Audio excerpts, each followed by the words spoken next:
7 ივნის ბათუმ ცნობილი ქართველი პიანისტის ალექსანდრე კორსანტიას ინიციატივით იერუსალიმის კამერა დაეწევა მსოფლიოში აღიარებული ორკესტრი და ამერიკელი პიანისტი სერგეი ბაბაიანი ერთობლივ კონცერტს ქართული და ებრაელი ხალხების 26 საუკუნოვანი მეგობრობის იუბილეის ფარგლებში გამართავს. ცნობილი მუსიკოსების გასტროლები თბილისს, ბათუმსა და ქუთაისს მოიცავს.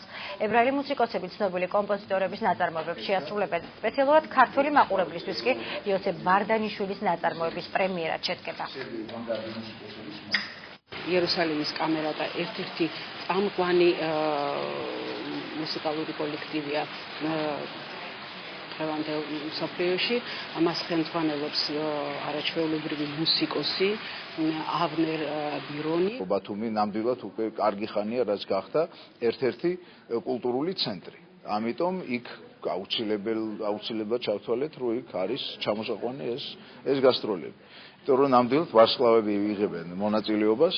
იქნება მოცარტის ერთ-ერთი სიმფონია, ჰაიდნის ერთ-ერთი სიმფონია და მოცარტის კონცერტი, რაზე მე ადრე ვილაპარაკე.